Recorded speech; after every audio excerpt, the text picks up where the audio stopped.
Thank you, everyone, and welcome. I have to start off and say our thoughts and prayers are with our fellow Americans in Las Vegas. You would think when we're not in World War II or some other horrible situation, we wouldn't be experiencing this, but all we can do is, like I said, send our thoughts and prayers.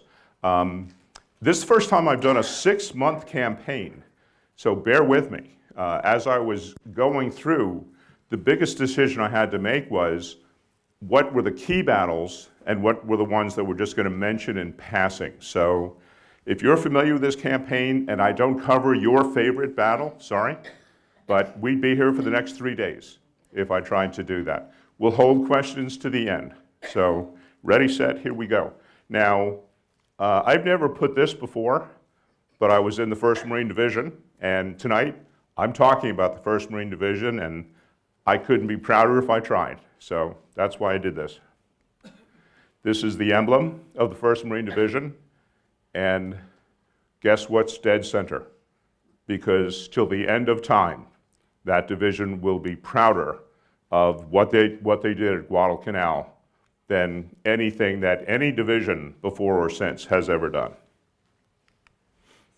Why did Japan think they could beat us in World War II? Our population is bigger. The average American is bigger and stronger than the average Japanese. Our industrial base dwarfs that of Japan. You might have heard me mention at a previous lecture, the Zero, which was the finest fighter in the Pacific in the beginning of the war, they would get it from the factory to the base pulled by oxen.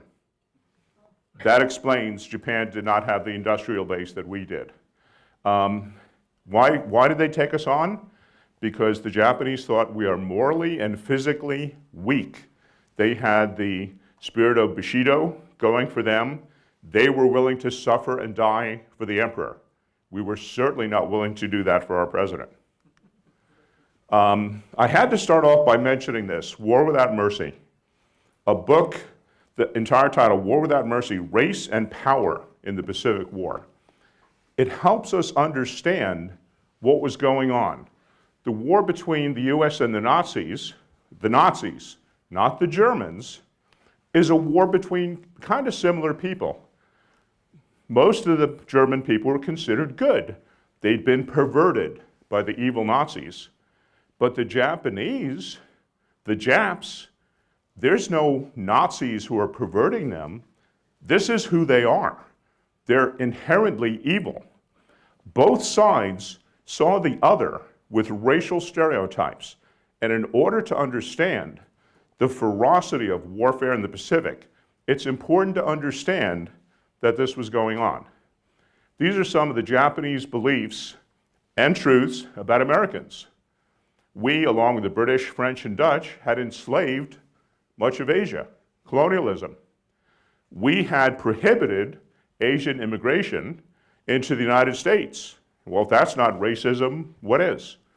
We had backed Japan into a corner by our oil embargo. Again, when you look at it from the Japanese perspective, these are valid. Although rich and powerful, we're not willing to sacrifice. We're morally bankrupt, devoid of honor. In a tough fight, we're going to cave. Again, this is why Japan thinks they can take us on. Stereotypes about Japan.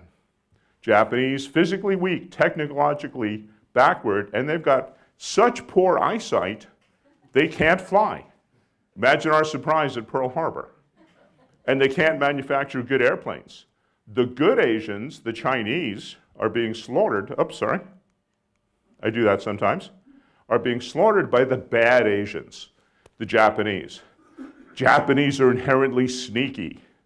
The Japanese are a cruel people. This is even before the war started. We're thinking about this. Well, here we are, Pearl Harbor, peaceful. Everybody's doing their job, going about their work. This is the USS Arizona. We all know what happens next. December 7th, 1941, our fleet is caught napping, and a huge victory by the Japanese. We fight back, the Doolittle Raid, April 1945. We bombed Japan. We bombed Tokyo. How do the Japanese react to that? How dare we? How dare we bomb their sacred homeland? How dare we put the life of the emperor at risk? They're not thinking, well, we've just bombed Pearl Harbor. They've got a right. They're not thinking that. And then Battle of Midway, 4th to 6th June, 1942. To have such a resounding naval victory over the Japanese this early in the war was completely unexpected. And those of you who came to the lecture, it was a pretty close run thing. We were good, but we had some luck going for us same time. Remember, 4 minutes, that changed the world. 4 minutes, we take out 3 Japanese aircraft carriers. Well, what does that do to all these stereotypes and racism in mid-1942? Well, the Japanese just proved that they're inherently treacherous, right? They bombed Pearl Harbor, didn't even declare war, just went ahead and did it. The Japanese pilots and aircraft were seen as superb, but there was a belief that, maybe the Germans manufactured those planes. There was still the thought of they couldn't do that. They're not up to that. And then tens of thousands of Americans surrendered at Corregidor. Japanese wouldn't do that. They fight to the death. What does that show them? We have no honor. And in a tough fight, we're going to fold. Bataan Death March and the execution of Doolittle flyers shows us the barbarity of the Japanese. So all of these thoughts, all of these stereotypes that existed before the war began, the way the war starts and the way the war is being fought thus far only proves our stereotypes are right on. Japanese stereotypes are right on. Points to consider after Midway, okay? We've beaten them at the Coral Sea and Midway in particular. Doolittle Raid, we hit the home islands. But throughout the Pacific, the Japanese Army has experienced nothing but success against the United States and Great Britain. We've been beaten at Corregidor, and we surrendered Wake Island. And this is very important. What's our strategy in fighting World War II? When Winston Churchill and FDR have their meeting, what do they decide? Europe first. Germany is a much more powerful opponent than Japan. We have to knock Germany out of the war before Japan. So the Pacific is a holding action. According to this policy, all of our resources are going to go to subdue Nazi Germany. How do we mount a ground offensive against the Japanese with our hands tied behind our back? Japan still owns the better part of the Pacific. Now this map, this is the limits of Japanese expansion, okay?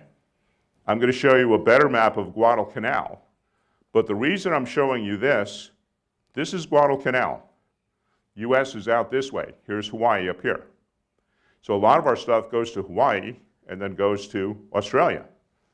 Guess what's between Australia and Hawaii? Guadalcanal. So when we learn the Japanese, not only do they own Guadalcanal, they're building an airfield. Now in the Pacific, what does that mean? An airfield on an island is an unsinkable aircraft carrier. No matter how many torpedoes you shoot at that island, it's not going to sink. So Japan building an airfield on this island is crucial. We cannot let that happen. Why do we seize Guadalcanal? Well, like I said, location, location, location, not just when you're buying a house, when you're fighting a war. Guadalcanal's between the United States and Australia. The concept of the unsinkable aircraft carrier. Despite Europe first, American leadership knows we've got to begin the campaign to start pushing the Japanese back. We certainly can't let them expand any further. So the Japanese building an airfield on Guadalcanal, we have no other option than to not allow that to happen. Now this is a much bigger view. That's 10 miles, so good size island. Most important thing on this whole island, what this whole campaign is about, right there, the airfield. For much of the campaign, we're talking about this much territory. It's not until the later stages that we really clear the Japanese off the island. It's close in, up front and personal, defending this. This is the slot, also called Iron Bottom Sound, and we'll explain what that's all about. Talk about Guadalcanal for a second. Hell on earth. Rugged interior mountain complex, dense jungles drained by rivers that flow to the sea, causing horrific swamps, heat and humidity, mosquitoes everywhere that cause malaria and dengue fever, plus skin diseases that are prevalent to these islands. No roads, so moving through dense jungle with heat and humidity is almost impossible. Even if you're not fighting a war, if you wanted to take a battalion of men and go across Guadalcanal, good luck. Physically, almost impossible. You spend months on Guadalcanal, it's not, are you going to get sick? It's how sick are you going to get?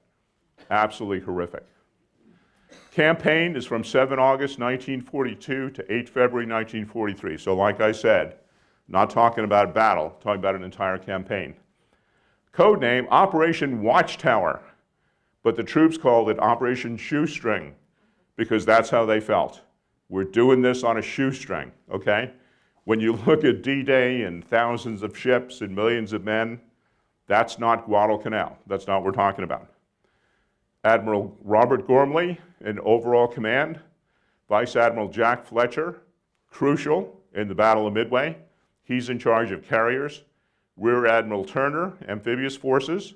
Major General Alexander Vandegrift, charge of the 1st Marine Division, about 16,000 Marines.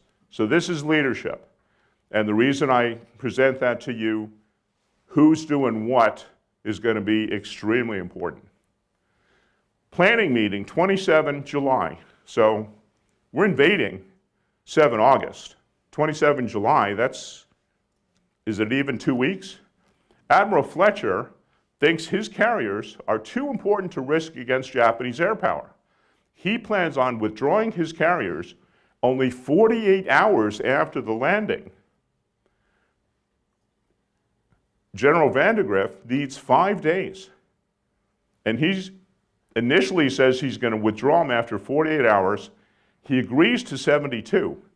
Admiral Gormley, who should have been there and should have overruled him, isn't physically at the meeting. This is foretelling a problem that's going to continue.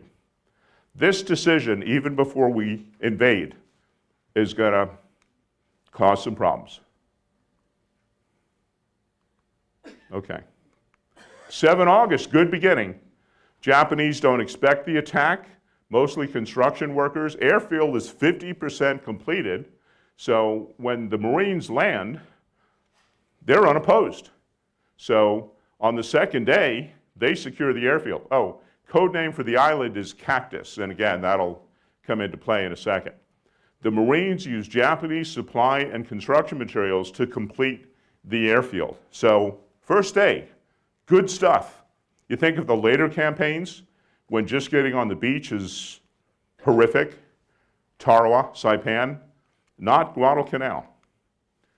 8 August, the next day, things start going downhill, okay? Japanese aircraft from Rabaul attack our forces.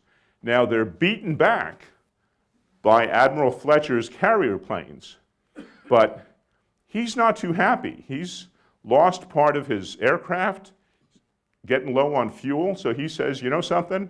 I said I was going to stay 3 days.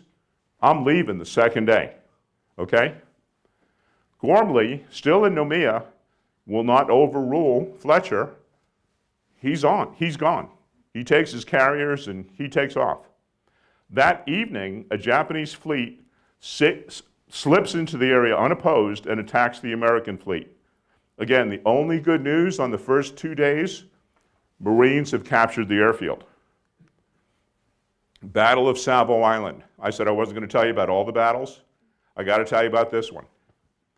The evening of 8-9 August 1942, the Japanese have been practicing night service combat and are very good at it, much better than we are.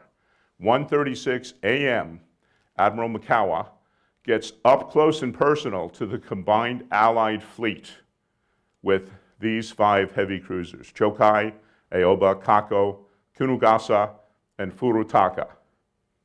We don't even know, and 2 cruisers, light cruisers, 1 destroyer.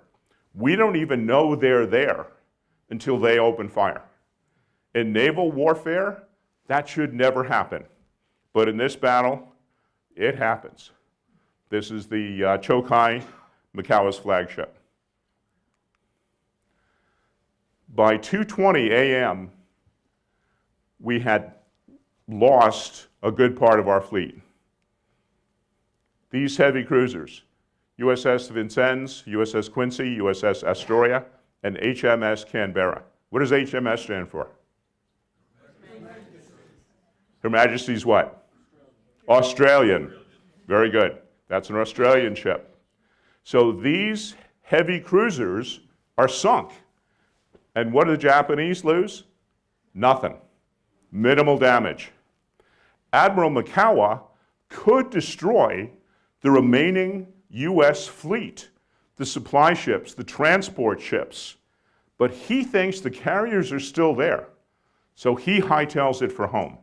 Misses an amazing opportunity. If we do the Battle of Leyte Gulf in a couple of years, we'll see something similar to that. This is the Canberra. These are not little ships, 4 big, amazing ships with large crews. Aftermath, 32 minutes, Japanese Navy teaches the U.S. Navy a lesson in night surface combat. 4 heavy cruisers, 1,270 killed, 709 wounded, no Japanese vessels lost. Pearl Harbor, they caught us by surprise. We weren't at war with them. Well, we're at war with them now. This is a fair fight, and they blow us out of the water. Iron Bottom Sound begins to fill up. Iron Bottom Sound is the nickname for the slot, because over the course of this campaign, so many ships are sunk that the bottom of the ocean is covered with iron. Iron Bottom Sound.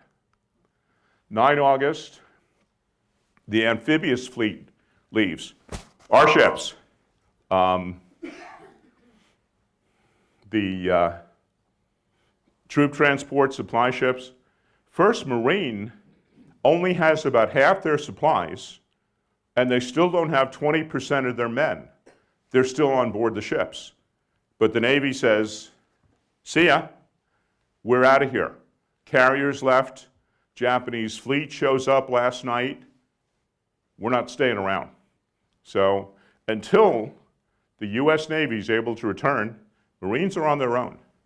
They win or lose with the men and supplies they've got. Now, again, a very important incident happens on 12 August. Now, when we look at large battles and hundreds of divisions and millions of men, this is only 26 Marines, but what happened was very important. We thought we saw white flags. We did see white flags in the Japanese lines. Lieutenant Colonel Frank Gettich leads a patrol of 26 Marines to allow the Japanese to surrender. Well, it's a trap. Converging machine gun fire kills the Marines, only 3 escape, and the last thing they see as they're hightailing it out of there is the Japanese are slicing up the wounded Marines with their sabers. So they get back to base, and the word goes out. Not only are the Japanese not going to surrender, but if you surrender to them, you'll be killed horribly. So again, the stereotypes that we talked about before the war, they're starting to be brought to life. SPD Dauntless dive bombers, the heroes of the day, Battle of Midway. Why am I showing you these? Because this is really good news. Hope from the sky, the Cactus Air Force. We get the airfield completed, and what shows up? 20 August, 12 SPD Dauntless dive bombers, 19 Grumman F-4F Wildcat fighters land at Henderson Field, named after Major Lofton Henderson, a hero killed in the Battle of Midway. Now the Marines have their own air power on their own unsinkable aircraft carrier. Now, over the course of the campaign, the Japanese will do everything to destroy the airfield and destroy all the airplanes. At one point, they have 2 battleships get close enough offshore that they hit the base with 900 high explosive shells, probably 14-inch shells. And we endure. We survive. The airfield remains. We still have air power. That's the fighter that joins the Cactus Air Force. 21 August 1942, the Battle of Tenaru. Colonel Kiyono Ichiki had about 1,000 Japanese troops. The Japanese are landing troops. They're bringing them by destroyer, and they're getting as many troops on Guadalcanal as they can. Now, he's told, you only have 1,000. We're bringing more. Wait up, wait up. But he held the Marines, the Americans, in such contempt that he says, I don't need more men. We can wipe out the Americans with 1,000 men. After numerous assaults and banzai charges, Japanese force is annihilated. Ichiki commits harikari, ritual suicide.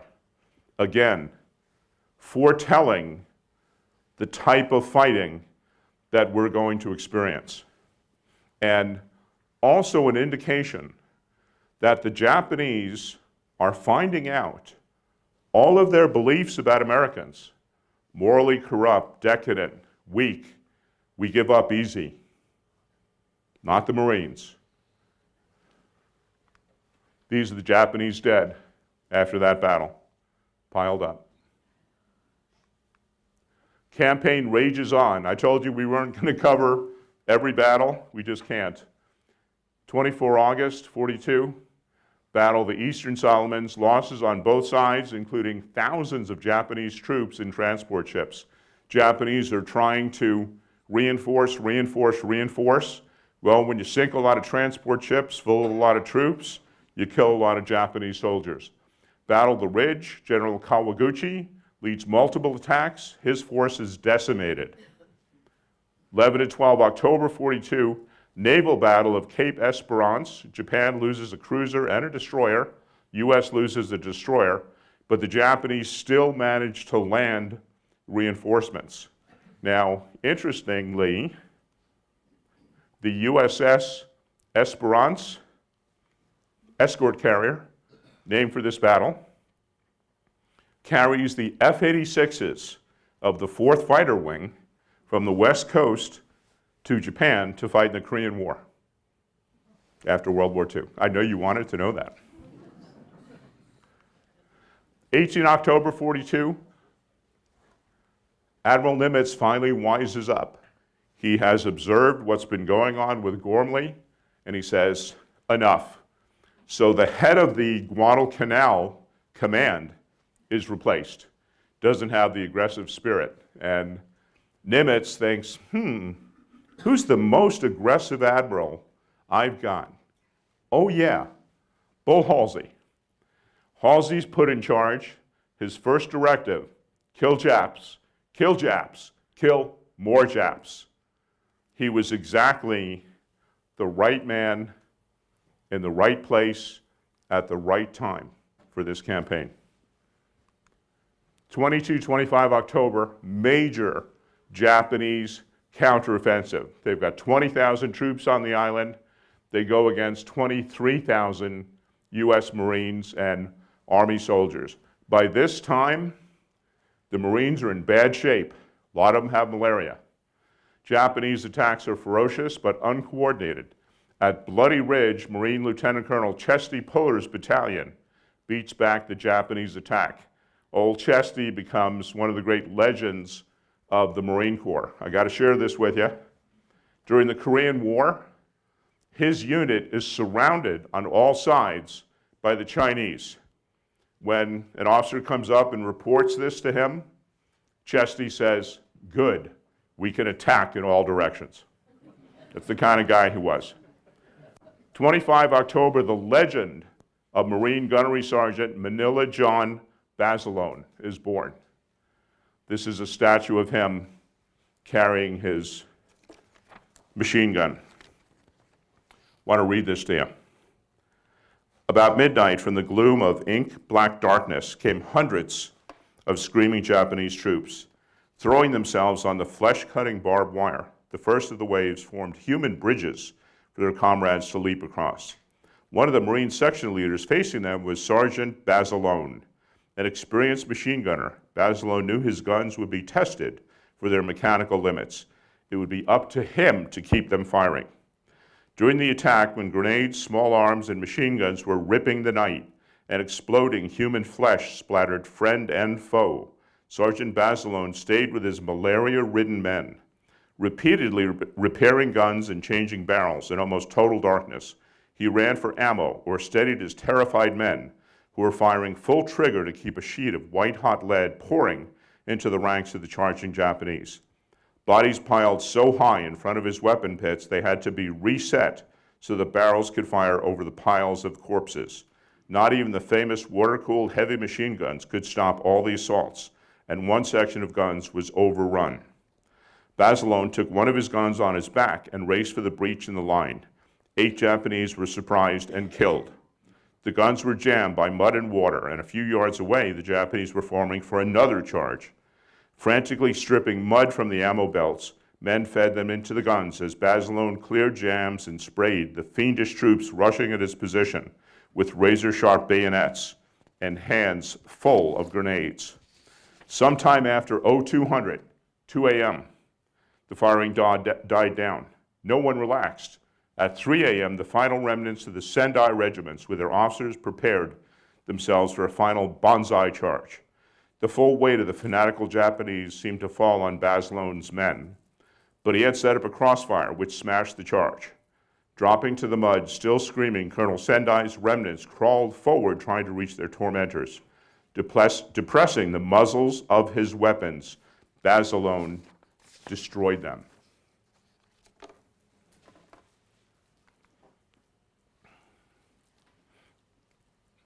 This was the short version of what I had just read you. After the fight, 38 of the Japanese dead were credited to Basilone. He was awarded the Medal of Honor. He said most of the medal belonged to the boys who never left Guadalcanal. They don't give out the Medal of Honor to just anybody. We're honored tonight to have a Medal of Honor winner amongst us, so it's pretty extraordinary to get that. This is what the Marine Corps Medal of Honor looks like. Campaign comes to a conclusion. 26-27 October, Naval Battle of Santa Cruz Island. 12-15 November 42, the Naval Battle of Guadalcanal. 30 November 42, the Naval Battle of Tassafaronga. 9 December 42, the 1st Marine Division is withdrawn to Australia. General Alexander Vandergrift is awarded the Medal of Honor and goes on to become the Commandant of the Marine Corps. No greater honor for a Marine.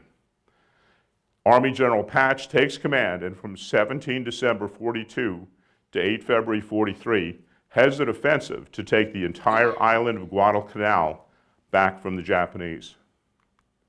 This is Vandegrift. Extraordinary.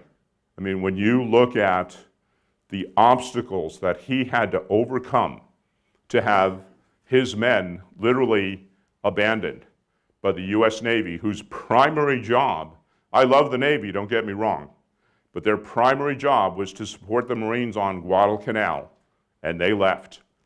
And he kept them together. He kept the battle going.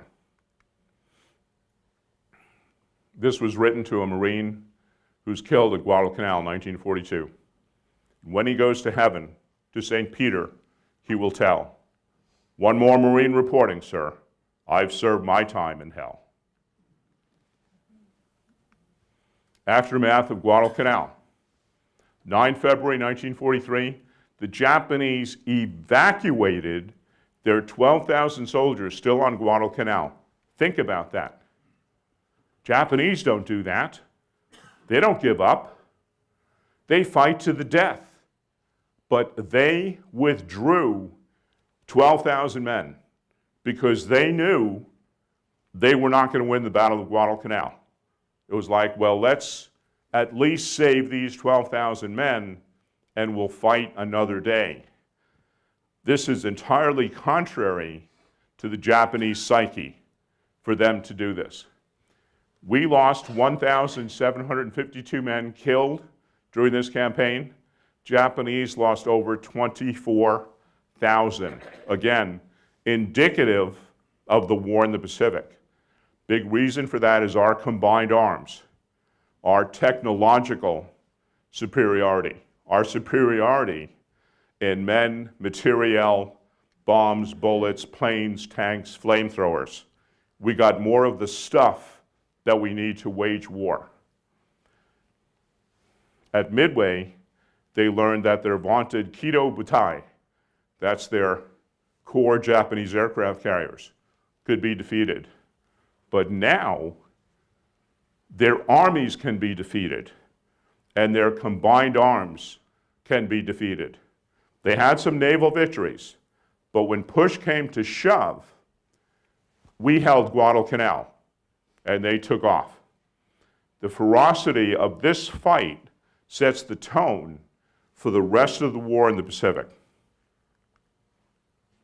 Gotta love them. After Guadalcanal, I think it's important to look at this. Basilone is offered a commission to become an officer. Turns it down. Doesn't want that. He did a war bonds tour, got married. The Marines did not want him back in combat because he was the face of the Marine Corps. He was the Medal of Honor winner. He was the guy at Guadalcanal that held back the Japanese banzai charge. They did not want him back in battle. February 1945, he's leading hundreds of raw recruits in Iwo Jima, and he's killed. First day of battle on Iwo Jima, he's killed. The only Marine to receive both the Medal of Honor and the Navy Cross. With guys like that, how can we possibly lose? And think about this. How are the Japanese going to win World War II?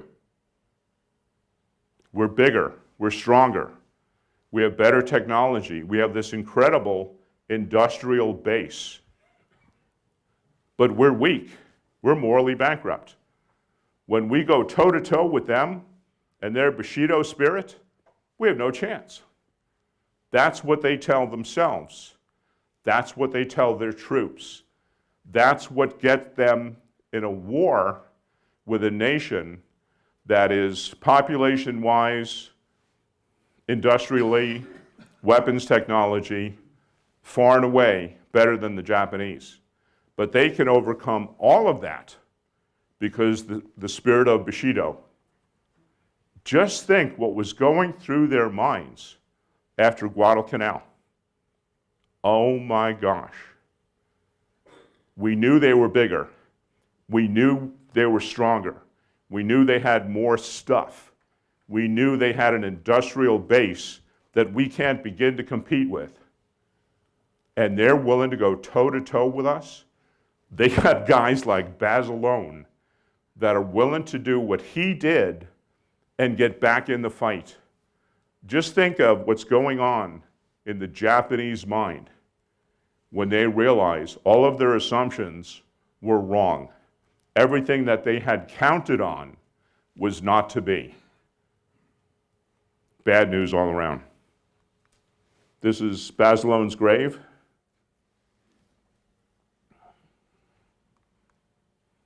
And great heroes will be remembered. The 300 Spartans at Thermopylae, the colonists at Lexington, the British infantry at Waterloo, the Texans at the Alamo, and the Marines at Guadalcanal. Heck yeah. That's my lecture. Do you have any questions?